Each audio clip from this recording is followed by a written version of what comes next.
Hello and welcome to the Marketing Guides for Small Business podcast. I'm Ian Cantle from Outsourced Marketing. And as usual, we have Ken Tucker and Paul Barthel from Chainscape Web and Jeff Steck from Tylerica Marketing Systems out of Texas. So, guys, today we're going to get real on the topic of how to generate more leads. Whether you're a startup just getting off the ground or an established business looking to expand your reach, understanding the art and the science of lead generation is absolutely key to driving more growth and increasing your customer base and ultimately your business's profitability.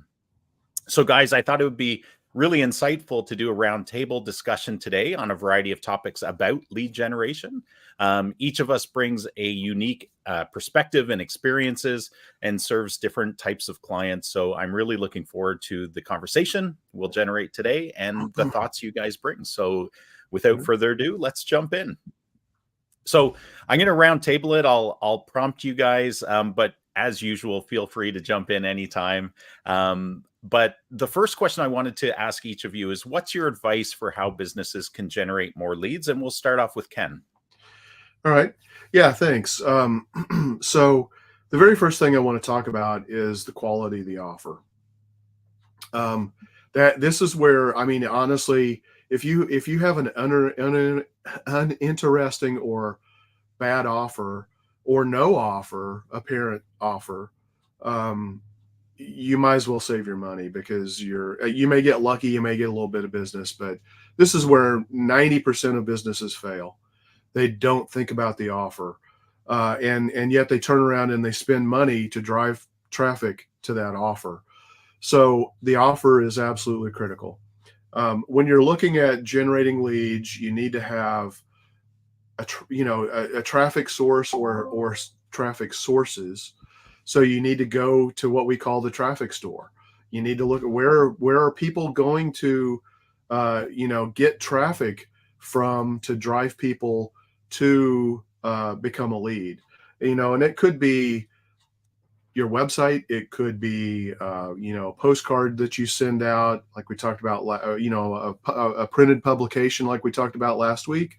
It could be Google Ads. It could be an SEO strategy. It could be a whole bunch of things, but you have to decide based on who your ideal client is and what do they want, what problem do they need to solve, what your offer needs to be to get them interested, curious, and to start down that path where then you can nurture them through a sales funnel strategy to get to the point where they raise their hand, they express interest, and then you stay top of mind with them. You nurture them through the natural buying cycle, as we talk about through duct tape with the marketing hourglass: know, like, trust, try, buy, repeat, and refer, to the point where they're ready to raise their hand and say, I want to schedule an appointment, or I'm ready to buy. Either one, is an outcome.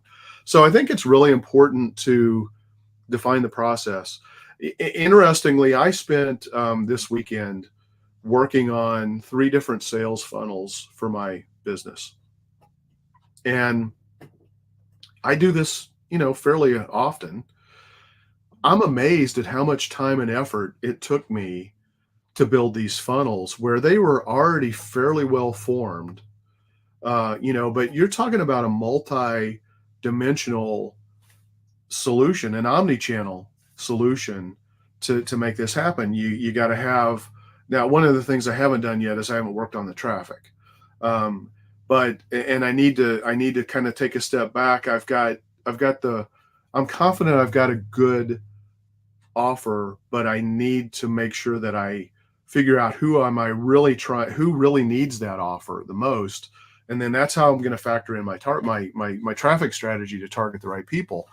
But those things aside, to build the landing page, to have the lead magnet, the tripwire, whatever it might be, to get people to give you information that they're ready to learn more, or they're ready to book a consultation.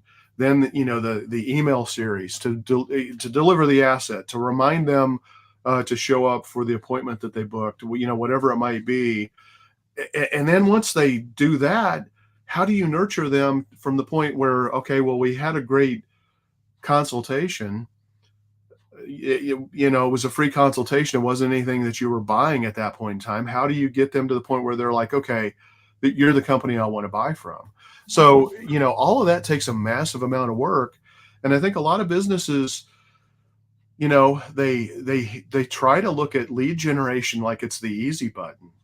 And yeah, you can get away with some of that. You can slap up a landing page and run a Google ad or a Facebook ad and drive traffic, and you're going to get some conversion, but you're pissing money away when you just do that.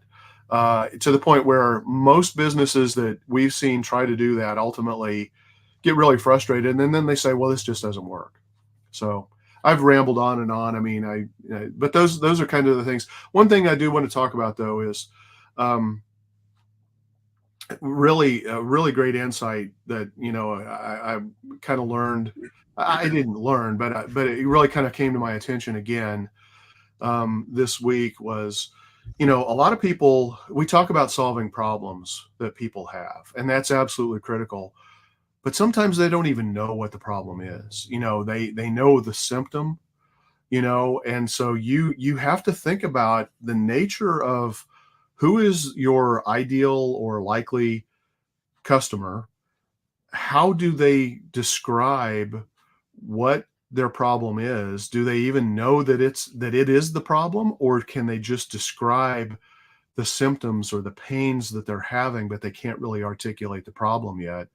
And then you have to bake that into your strategy to show them that, yeah, you do have the solution and this is the problem that they're having. And you got to paint the outcome of what they're going to want to see. Yeah. Yeah. You covered a lot there, Ken. I think you're so right. Like a lot of people, when they're first dipping their toe into lead generation, they don't even think about, what is it that I want people to do once I attract their attention? Yeah. They're like, hey, let's just do some paid ads, send them to the homepage, right? Like Right. That's really bad strategy and really lazy, right? Because they just want, it's more like, I'm going to dream it and it's going to happen. And that's not the way marketing works. Right. Right. Yeah, no, you're exactly right. I mean, it's a lot of people, they just slap stuff up. It's basically like, hey, look at me, look at me, look at me. Hey, because you see me, you're buying from me, right? And it doesn't usually work that way. Yeah. Yeah. One of the other interesting things you said was about the problems you solved. And what I think I always find fascinating, and maybe you can just touch on this a little bit, is that because we're marketers and we're trying to drill very deep and understand their target audience that they're trying to reach. Sometimes the actual client that we're serving hasn't even delved that deeply into their audience's pain points. They feel they're up at a surface level when they may be much lower. And so how do you help people like that? How do you start to delve the depths of pain points in order to understand them? And are there different pain points through the buyer's journey as well? Oh, sure. There are different pain points throughout the buyer's journey, no doubt about it. Or at least articulated in different ways. I love the way StoryBrand kind of keeps it simple, and it focuses on internal, external, and philosophical. And, again, here's the great news for most small businesses.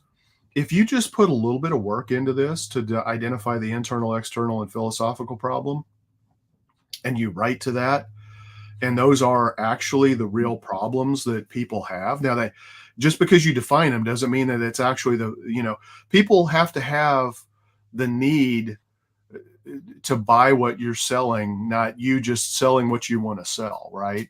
So, but looking at external, internal, and philosophical is a great way to get started. External, I know you do a lot of dental marketing, and I think the easiest example for me is probably because I can personalize a little bit.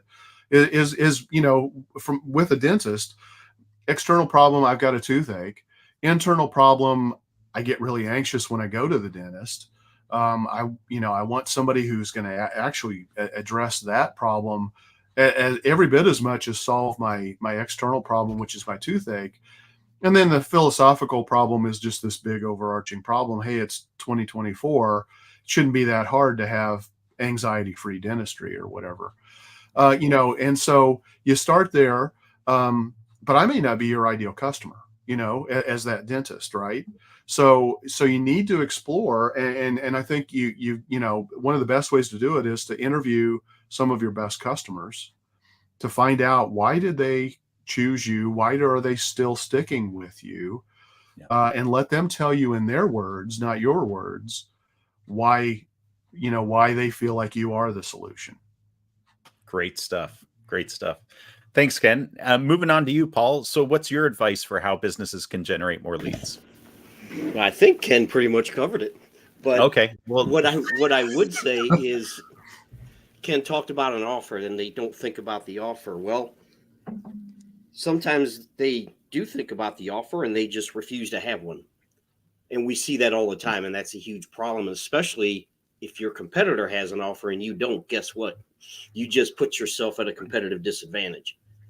So, and the other thing is, if you're paying to drive traffic, and like you said, what are you doing? Sending them to the homepage? Or are you sending them to a landing page? And you need to have calls to action throughout that landing page. Having a phone number in the upper right corner isn't enough. You need to have calls to action throughout that landing page. Phone numbers, buttons, call us now, fill out the form below. Because you have to tell people what to do. Okay, that sounds bad, but it's kind of like reviews. Okay, if you don't ask for reviews, you're just leaving it to chance, and you're probably not going to get them, or at least not as many as you need. So, have these calls to action and actually have an offer. So send them to a landing page. Tell them what to do. But yeah, I think Ken pretty much covered it. I mean, I'm not sure what more I can add to it. Yeah, I mean, Paul, you bring some good points up. Not everybody's ready to buy from you right away, right? So yeah, you have to give people two options. You're going to have people who are like, my tooth hurts so bad, I just need to find the first dentist that's going to be able to get me in and take care of my problem. And then you've got other people that are like, my tooth hurts, but I've got some Ambisol on it and it's kind of taking the pain down, and I can take a look, and it's like, I like this dentist because they talk about these things that, are important with the way I feel, not just from the pain perspective, but psychologically. And so maybe you're willing to wait an extra day to go to that appointment, because of what that person said. Or maybe it's because you downloaded a little checklist that they helped you say, if you're experiencing, shortness of breath, or, you feel a little queasy in your stomach, then you're probably anxious when you go to the dentist. I'm just making stuff up now, but if they give you a guide that helps you articulate and more deeply understand your problem without you having to fully commit, then you've given people those two options where now you can say, hey, thanks for reading our guide saying, the anxious patient, here's our assurance, and here's why we take your needs into consideration through a follow-up email. That's probably going to get them to convert and go ahead and book that appointment. I don't know if that makes sense for your market, Ian, but here's 2 breathing exercises to help you prepare for your dental treatment. Yeah, exactly. But I think one other thing I would add, and Ken mentioned this too, is what's on your landing page. Because a lot of times you go to a website, you go to a landing page, and it's all about, here's why we're so great. But they don't talk to how can they solve your problem? And is that on your landing page if you're paying to drive traffic? Understand how things work. I mean, you don't have to have this super deep understanding, but have a general understanding of how these things work. You know, a lot of times it's like, well, gee, I paid for an ad and somebody clicked on it, but they didn't convert. Well, okay, what's on your landing page? And are you talking about how you solve their problems, like Ken talked about? And do you have facts on your landing page? Because a lot of times that ad might be the first interaction that someone has with your business. So they're not going to, chances are they're not going to immediately convert. So if you have facts on your, frequently asked questions on your landing page, that helps them get more information and talk about the problems you solve. And we lost Ken. And he's fighting allergies, so I think he'll be back.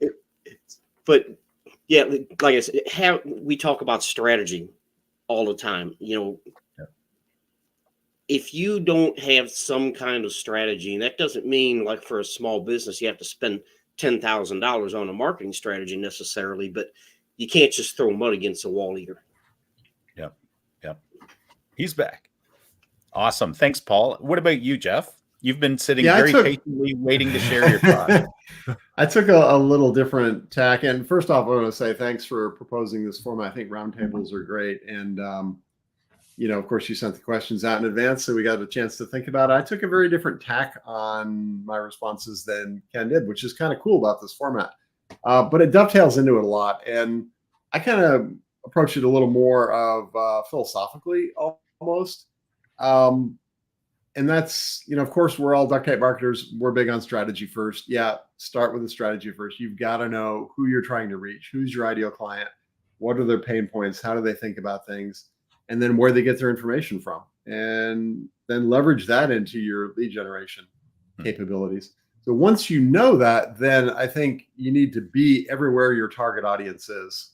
If they're not on LinkedIn, don't bother trying to generate leads on LinkedIn.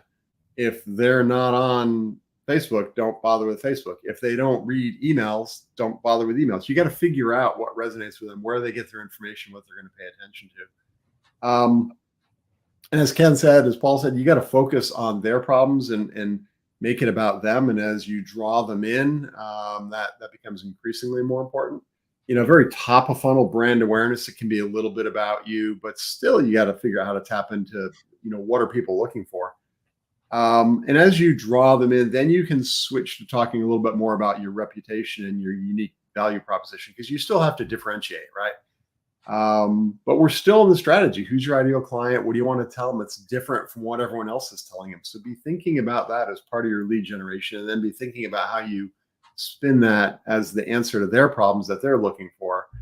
In the, hero's journey kind of scenario, it's setting yourself up to be the mentor, the trusted advisor, not bludgeoning people over the head with why you're so great. I think when you use all the tools available, be everywhere your target audience is, and take that approach with the messaging, you can be much more successful at generating leads from it. I worked for a lot of years. People that know my backstory know I worked for a lot of years with a house painting company. And one of the things that we saw was that if we looked at the whole pie of where all the leads came from, it was about 1/3 referrals, 1/3 repeat business, and 1/3 all the other things we spend money on marketing. So, we talk about a lot of lead generation. That's the marketing and the things we spend money on. But don't forget that culturing, a mindset of repeat business and a mindset of referrals is important too.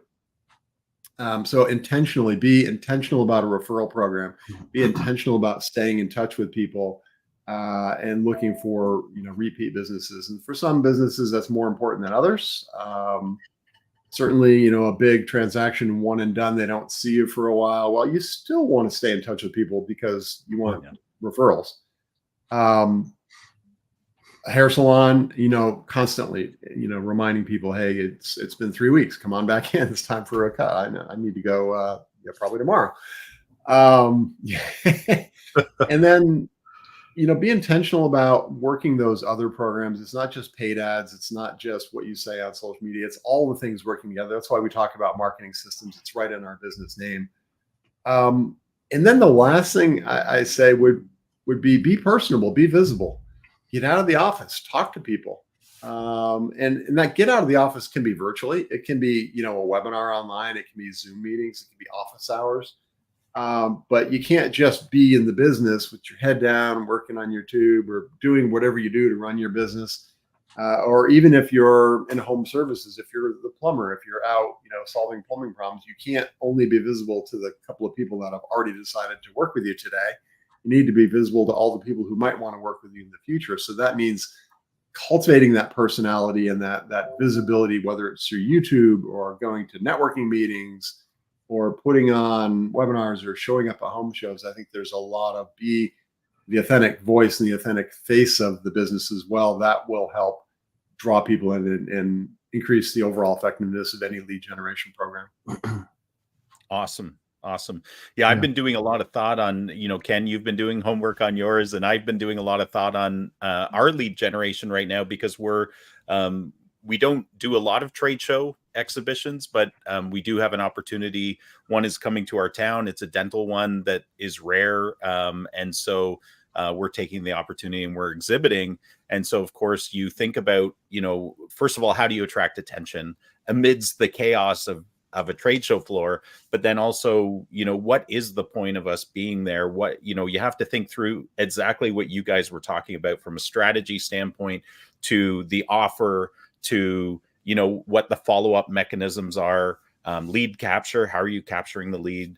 So it's kind of this microcosm, of what we do for our clients all the time and what we do online as well for our lead generation purposes. But, I'm just finding it kind of a fun activity to, first of all, explore some new things. But I think businesses that, think lead generation is just this one type, it's online advertising or something like that, they're missing a lot of opportunities, because they need to think holistically about those ideal customers they're trying to attract. Yeah.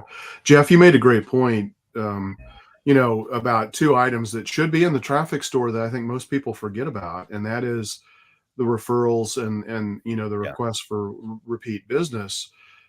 Those are, fantastic traffic sources that are underutilized. And, it's like, even if you're like, you're talking about the house painter, somebody came in and did interior painting. Well, you know what? They still have a deck. They still have maybe a fence. They still have, the exterior of their house. If depending on if the painter does power washing. So there's still other services that you could be offering. Just because somebody did make a purchase recently doesn't mean that they're going to remember, oh, you know what? I need to call them because they do exterior painting as well. You need to, you don't assume that they're going to remember that. You need to help them. Right. And so, you do that through putting together, a consistent strategy and like you said, a system. And then, leveraging strategic partners is another great way, as a roofing contractor's out there. Maybe you have a partnership with them. They don't paint, you don't roof. All right. But they see that somebody needs some exterior work done, then, and they're, there's an opportunity there for a partnership. Yeah. Awesome, guys. We're gonna move on to the next question and do another round table. And so this question is about, so we've attracted leads. Now we have to convert leads, because if you don't convert leads, you're just, as Ken talked about earlier, you're just wasting your money, right? So we want to talk about converting leads into customers is absolutely critical. What advice do you guys have for businesses to convert more leads into customers? Because that's something you should be tracking as well. So we'll start off with Paul. Yeah, there's a couple things, but to kind of follow up on what Jeff was talking about is staying in touch with your current customers, because, that may not be a new lead, but if you're in a industry that has a lot of repeat business and you're not staying in touch with your customers, then you're let's just say you're leaving a lot of money on the table. But the and Jeff talked about a referral network. Referrals. If you're a remodeling contractor, there's probably not a whole lot of repeat business there because those are expensive projects. And if someone does a kitchen remodel, they may want to do a bathroom remodel, but if they just spent $40,000 remodeling their kitchen, they're probably not going to call you 2 weeks later and say, "Hey, I want to do my bathroom." Probably not going to happen. But more directly to your question is follow up. And I don't mean 3 weeks later, because you see that a lot of times with small businesses. They'll get a form fill or someone will fill out, they'll submit a text or a widget on the website. And 3 weeks later, they decide to follow up. Well, they've already moved on. Okay. And that's where marketing automation can help you. Even like we talk about missed call text back, because a lot of small business, it may be someone they're out in the field and they can't answer the phone right there, or they have one person in the office and they can't answer 3 phone calls at once. So having some kind of missed call text back with marketing automation can help with that, because at least you're getting back to them. Yeah, so that's similar to what Jay Bear was talking about, right? Speed to response. So even if the first response is simply to say, "Hey, we got your message, we're going to be following up with you," he was even sharing how statistically that sets you apart from everybody else who just sits on a lead and doesn't respond immediately. Yep. It could be a scroll stopping event, where they're not going to keep scrolling to look for the next business, because even though you couldn't answer their call live, you did get back to them, and they know, and that may buy you enough time to actually have that first real conversation. And give them a time frame. Say, we'll get back to you within 30 minutes or an hour or whatever, because that way they know. If you just say, "Hey, thanks for contacting us, we'll get in touch with you." Okay, when? Someday. Well, and then make sure you do it. Exactly. Yeah. Keep those small promises, because you're proving that you can do that, right? For the big promises.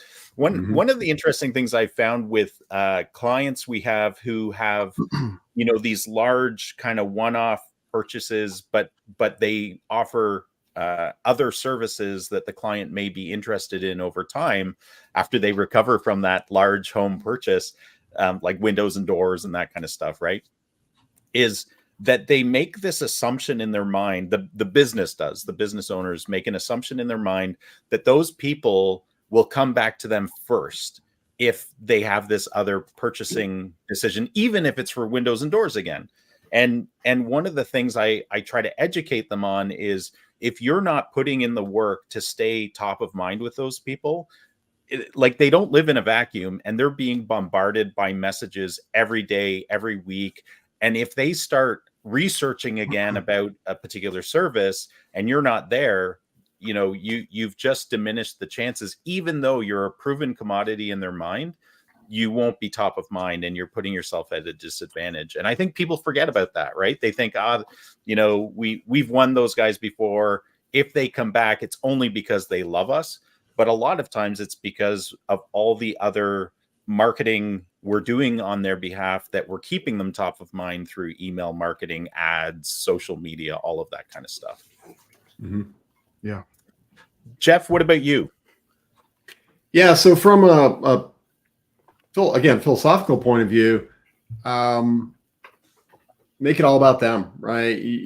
You're not going to draw people in. You're not going to convert them to, that know, like, and trust them deciding to do business with you if you try and make it all about you, especially early on. That old saying, nobody cares how much you know until they know how much you care, kind of comes into play.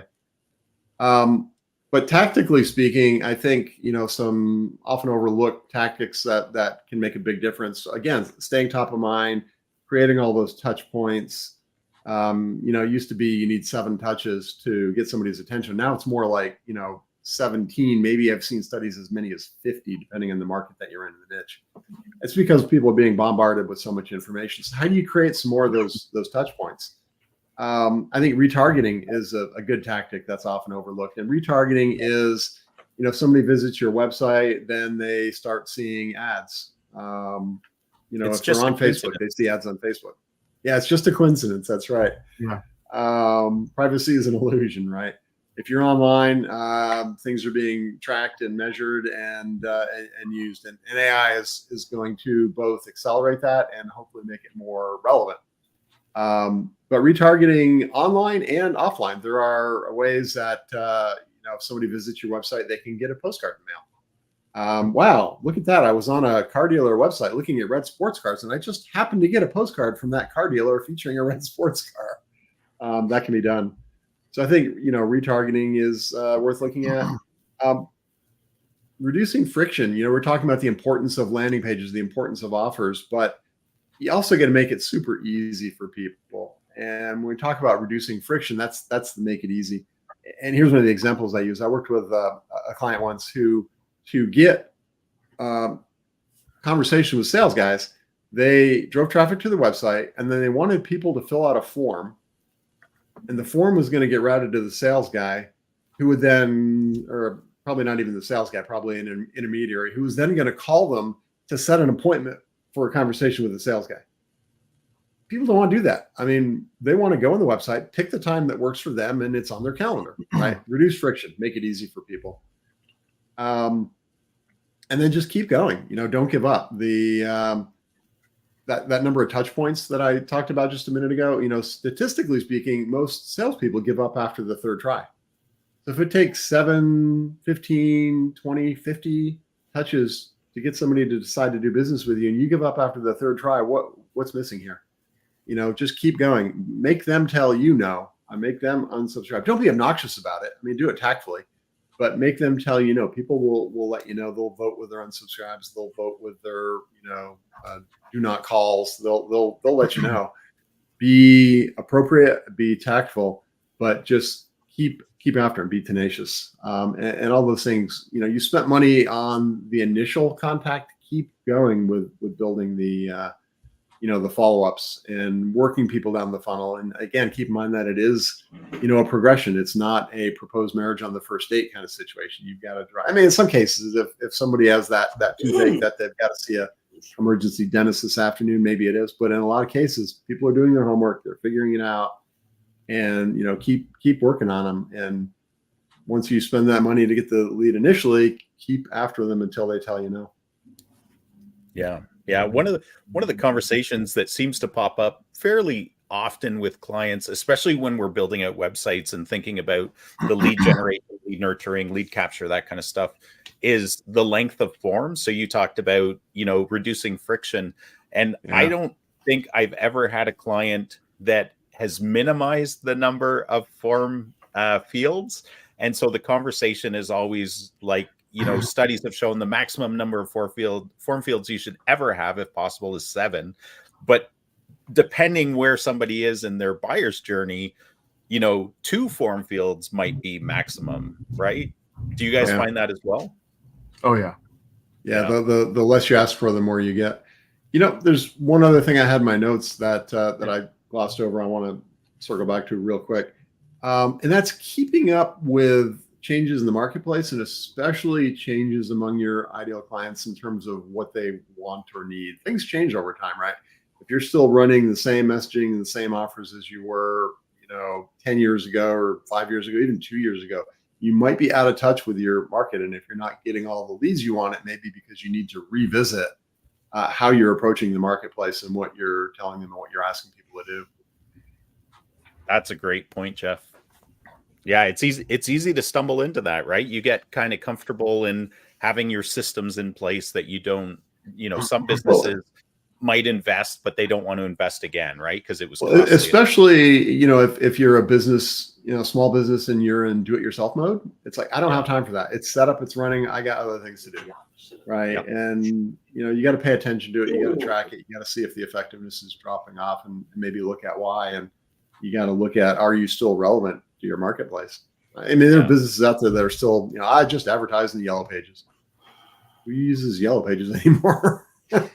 Yeah. What about you, Ken? Lead conversion. Yeah. So the first thing is, Jeff was talking about retargeting. Mhm. I think, this is for all industries across the web. So it's obviously going to be different if you're a restaurant or an emergency service driven business versus a car dealership or something like that. But the average website visitor only converts 4% of the time on the first visit across all websites. So that's why remarketing is important. It's a form of nurture to get people to, to kind of move. Now they're not even a lead yet, but they're a potential lead.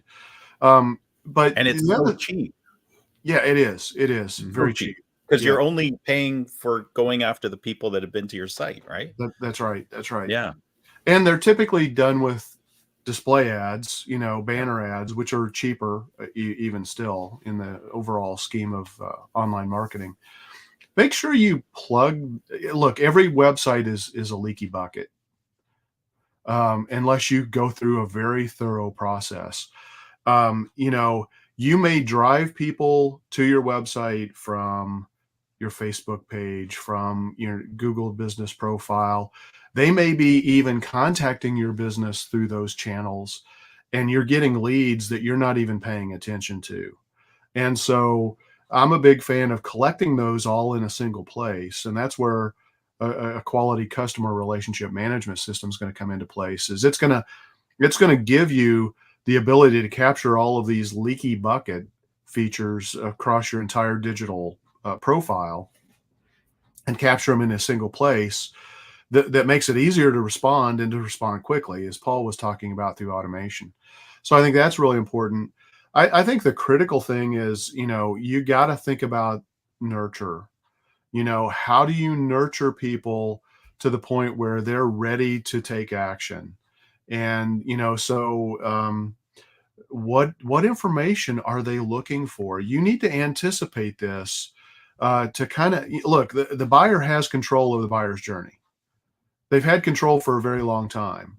And if we as marketers think that we have control, we're kidding ourselves. We can influence it. We can make it tighter.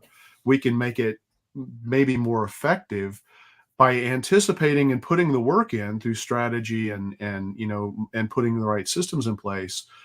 But it's like, is it common for them to have an objection, before they make a purchase decision? What do they need to know before they're ready to even raise their hand and say, I want to talk to a person about something? That's different than somebody who's like, okay, I've done my research. I've read 10 blog posts on their website. I've watched 4 how-to videos.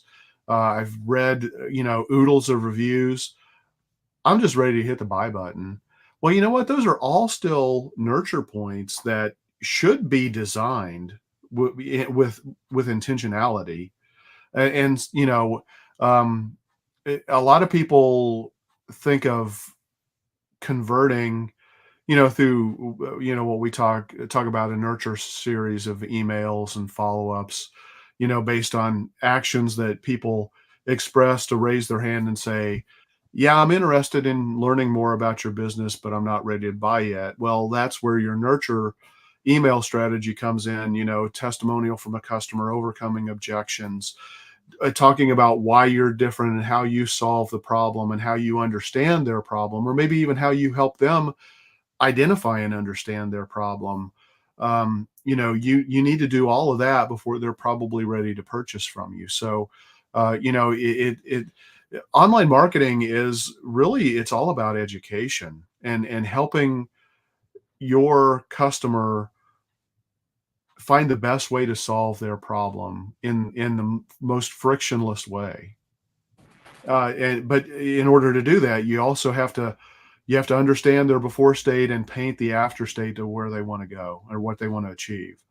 And so that's where I think most businesses fail when it comes to the whole process of converting somebody from just a lead to becoming a customer. Yeah. Yeah.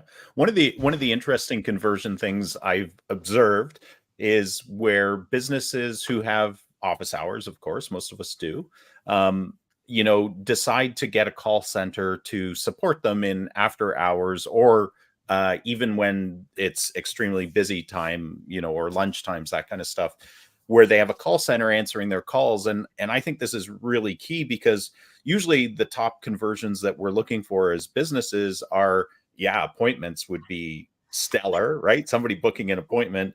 But oftentimes it's a phone call or a form fill. And if somebody doesn't answer your phone, you've lost a hot opportunity. And so they hire call centers.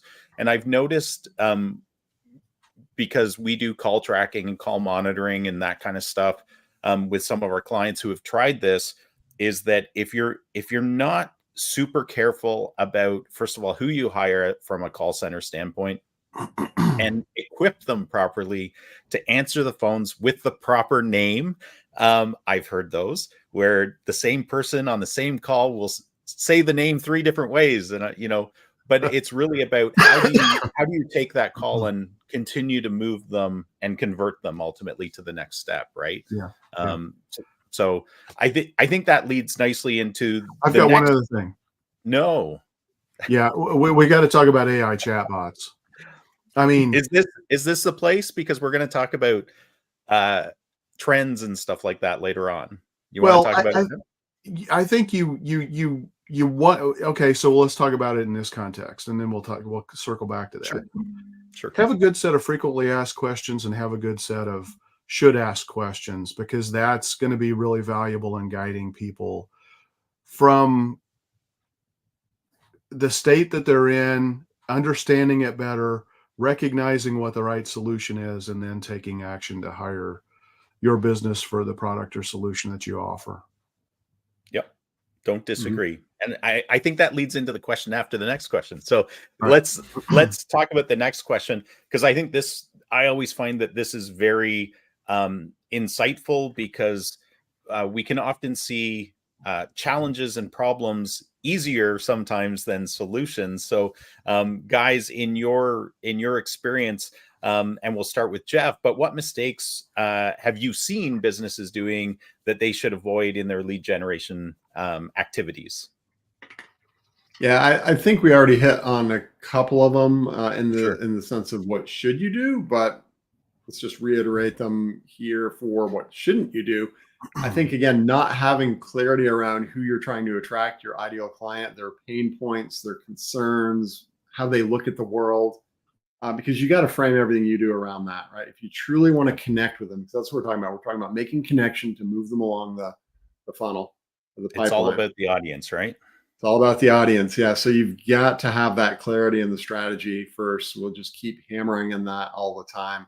Virtually every time I've gotten pulled in to do something that's just a tactic, it has not gone as well as we all would have liked, because they didn't have that clarity. They didn't have the what's next. They didn't have the good landing pages, as Paul talked about earlier. So it's clarity around who you're trying to attract, what's going to work for them, what do they need to hear about, what are they looking to hear about, and then having a good story around that and a good smooth progression taking them down the funnel of what's next. Don't, as I think I said earlier, don't propose marriage on the first date. Yep. People aren't ready for that. You've got to connect and draw them in and build your credibility, the know, like, and trust. And then the other, I think, big mistake I see is, I mentioned earlier, not keeping up with changes, but the other one is businesses, especially on somewhat limited budgets, tend to want to put all their eggs in one basket, or they want to do a peanut butter spread of a thin layer of resources going everywhere. And neither of those are good. You've got to have the right set of tactics operating at the right level, which means the appropriate budget for them. If you're trying to build business on $5 a day on Google Ads, you're probably not going to do it. If you have a $5,000 a month budget, you're trying to be on Google Ads and Facebook ads and direct mail, and it's probably not going to go far enough, right? So you need to pick the appropriate mix of tactics, more than one. Don't put all the eggs in one basket, and then operate the system at the level that's appropriate for what you need. And Ken was talking earlier about building funnels, and that's something we all do. And part of that is an analysis of, if you're trying to get a certain number of leads out of the bottom, what's the drop off at each level? Work your way backwards. And how many sales calls do you need to have? How many appointments need to be set up, how many ads need to be clicked on, how many impressions are needed on ads. And that same kind of methodology works for all aspects of the channel. But you need to intentionally design the lead generation machines to get you the result you want, and then make sure that how you operate them in the budget is consistent with the results you want to get. Yep. I'm still stuck on your comment about, those wimpy sandwiches, because it's lunchtime and, we're getting a little hungry here. But yeah, you need sandwiches with meat in them or a lot of peanut butter. Yeah, I make a peanut butter and jelly sandwich. My wife goes, "How much are you putting on there?" Exactly. It's gotta balance out the bread. That's right. That's right. All things need to be working balance. Yep. Paul, what about you? Mistakes you've seen or mistakes businesses should avoid when it comes to lead gen? Well, everything we've been talking about that you should do, the opposite of that is probably what you should not do. But a few things that if you do have a nurture email sequence, okay, make it easy for people to unsubscribe if they want to. I know we've talked about that before, but if I get an email and I want to unsubscribe and I hit that unsubscribe and then it wants me to fill out a form and go to the website and go to your settings and all this other crap, you just got marked as spam. I'm not going to jump through hoops to unsubscribe from an email. It should be one click. And immediate, all right? How many times have you gotten one that says, "Oh, you'll be unsubscribed sometime in the next 7 days"? It's like, wait a minute, what? These are computers. Yeah, Things happen that fast, right? Yeah. So yeah, things like that are important. And if you are, and maybe this is just me, but if you're sending out email marketing, don't send that out at 11 o'clock at night. I mean, that's just annoying. Or text messages are even worse. Oh yeah, those are even worse. Absolutely. That's horrible. But awesome. Yeah, that's kind of my thoughts on that. Awesome. What about you, Ken? Not preparing for success. What do you mean by that? So, I not to say that this is the right strategy or tactic, but just I look at what happened with so many businesses with Groupon, and Groupon is, it's a thing in and of itself that we could talk about on and on and on. But one of the problems that happened with a lot of businesses with Groupon is they got overwhelmed by response to the point where they could no longer deliver. In some cases, it cost them, and they had to go out of business because they simply couldn't buy the materials that they needed to be able to do their job. But in other cases, they got so overwhelmed that they couldn't keep up and satisfy people in a fast enough manner, like if you were a restaurant. So if you're going to do something, you need to prepare to fail, but you also need to be prepared to succeed. And so I think that that's a really important thing when, if you're going to be running a Google ad campaign where you're trying to drive X number of new leads per month, or whatever you're doing to drive leads, make sure that you have the capacity to deal with and respond with those leads in a timely and an appropriate manner. Otherwise, you may be making your situation worse. There's one thing I want to riff on. I know we need to move on in the interest of time, but match your channels to your desired results too. And you're mentioning Groupon triggered that. In the house painting world, I saw competitors offer $39 room paints. And that was, first off, they weren't making any money because of what Groupon kept, but their hope was that they could get out there and somebody would want more than one room paint and they could upsell on the spot. Right. But the people that are buying those $39 one room repaint deals are not going to have their entire house painted. They're looking for a bargain basement cheap deal. So make sure you match your offers and how you present things with the channels and the mindsets that people are in on those channels too. Yeah. The other thing I want to go back to offer is, a lot of people think when you use the word offer, it's immediately a discount, or something like that. Doesn't have to be. An offer doesn't have to be. It could be a bundle. It can be a solution of things that you've curated and put together to solve a problem in a way that somebody else hasn't, um, it may need to be a discount depending on your market, the competitors, what's going on, but it doesn't. But I think people always think offer equals discount, and it should be offer equals value and perceived value and needed value of your ideal customer. Mhm. Yeah.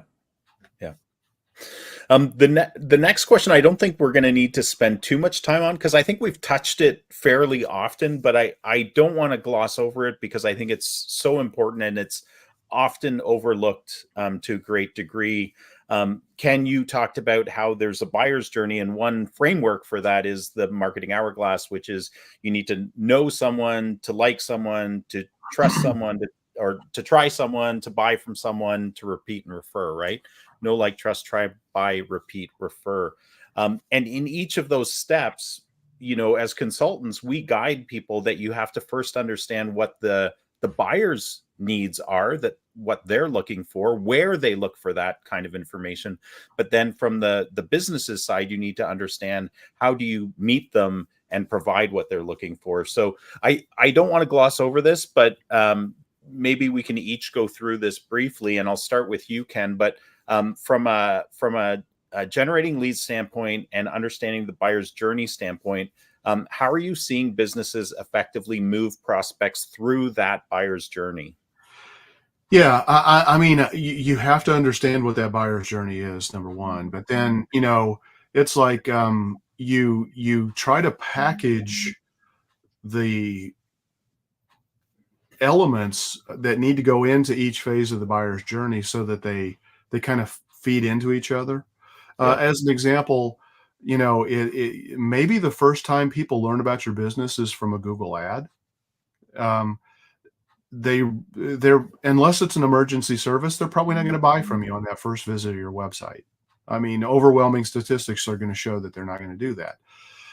But then if they see you on Facebook, or they see a remarketing ad, or they're doing a search and they see your business pop up on the Google Maps results, and they click through and they read, a blog article on your website, you're putting the pieces together in place to recognize, as people are moving through the buyer's journey, how they have to know you exist first, and then they need to, like you said, they have to start to like you and trust you. And, so you just really want to, that's why I love omnichannel, because it gives you the ability to, to kind of not simplify, but better define maybe the buyer's journey, and make sure that you have the right content to help make that as slippery as possible.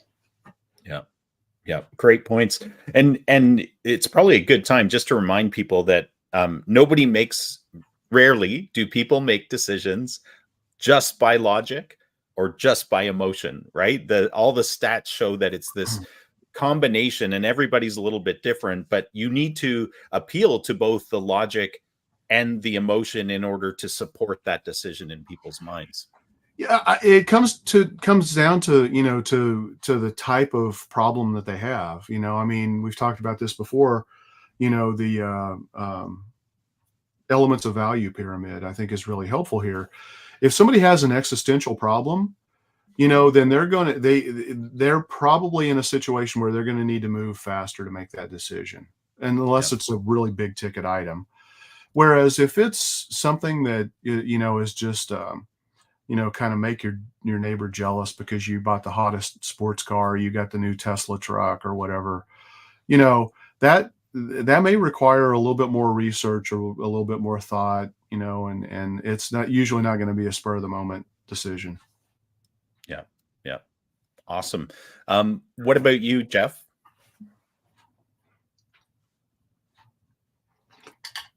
Uh-oh.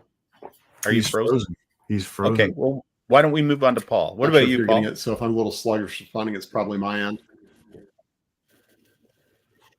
Yeah, I think that when we talk about the buyer's journey, that this day and age, by the time someone actually contacts you, they've already done a lot of research. and you're on the short list, so to speak. So I think it goes back to speed of response and nurturing that prospect or that lead, because they've already done a lot of research. That's part of the buyer's journey, because the information is out there. They can go online, they can get a lot of the information they need, and now they're trying to figure out, okay, I've got this down. And I think this applies, well, I know it applies a lot more to big ticket items, but like, okay, which of these 3 businesses am I going to work with? And a lot of times it can come down to something as simple as speed of response, or just, following up with them, picking up the phone, calling them, saying, hey, we noticed you filled out a form on our website, or whatever it is. And sometimes you just have to pick up the phone and talk to people. Sometimes it can be that simple. Yeah. Great point.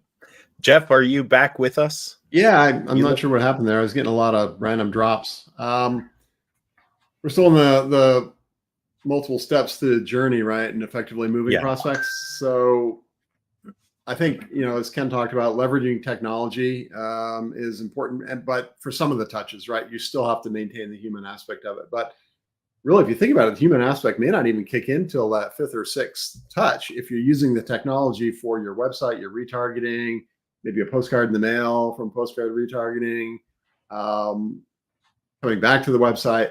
So leverage technology for some of the touches and the follow-ups, but there's still got to maintain the human element. But the other 2 big things I had is let the prospects drive some, right? When you are in that communication mode where you're talking to them, ask them how they want to prefer. Ask them how they like to be communicated to. Ask them, what they're looking for. Where do they want to go next? So let them do a little bit of the driving. And then adapt where they are in the funnel. I mean, the worst thing that happens is you get somebody interested in making a purchase, and they get a top of funnel follow-up, request, and that's like, well, wait a minute, we just talked. Didn't you get it? So kind of be aware of where people are and let them drive some. And then if they do go dark on you, go back to the make them say no concept. Follow up and maybe offer some suggestions. Be tactful, offer them some helpful suggestions. Hey, it's been a while since we talked, been a while since I heard from you. Just wondering what's up. Where do you want to go next? I thought you might be interested in this. I thought you might be interested in that. Give them some directions of where to go next to re-engage. And then you can help get them back and moving through the funnel. Awesome. I know we're coming up on the hour. Let's finish off with you. It's kind of, you talked about choosing your own adventure there, Jeff. But let's finish off with however each of you wants to, say the last word. But we'll start off with Ken, and I'd say, if you want to talk about trends, because you were kind of saving AI a little bit there, or if you want to just share something that you want every business owner to think about this topic, finish off with that. Yeah, I mean, I don't want to take up a lot of time with this, but I think it's important. AI can be your friend, and it can be a very valuable tool. It can be a tool that helps conversationally get people to book an appointment, just by interacting with a chatbot. I mean, it's very easy to create an interactive bot that can drive people to the right parts of their website to help them find the information they need, to book an appointment, to do a variety of things. So, for example, if you're a kitchen remodeler, maybe a common question that somebody has, and again, you need to research this to see if this is valid, but a common question might be, do you offer financing? Okay, well, if somebody puts that in a chat bot or a text widget, that has automated response capabilities, you can take them right to a page that talks about your financing options if you offer them. And then first of all, it keeps people on your website for a longer period of time. That dwell time does have a nice little, boost from an SEO perspective. Google likes to see that people are naturally navigating through the content of your website and also spending time on there. So I think AI chatbots are really something that a lot of businesses need to start to embrace. I think a lot of people get freaked out by them because, again, they use their own biases to say, I don't want to talk with an AI chatbot. But some of them are done really well and are very helpful. So obviously, don't just slap one out there just to have one out there. But that I think that's a great opportunity. The last thing I would just say is,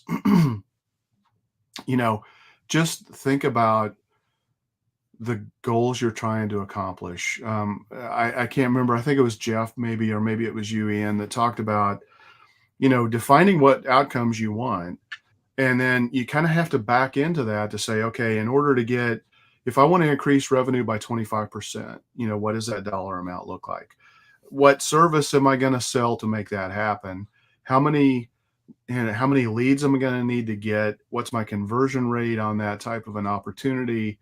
And just kind of calculate it out to see, and then you can figure out how much you can afford to pay, and how many channels you might need to implement to be able to get those kinds of results. So reverse engineering, I think, can also be a really effective way to look at lead nurturing and lead generation, period.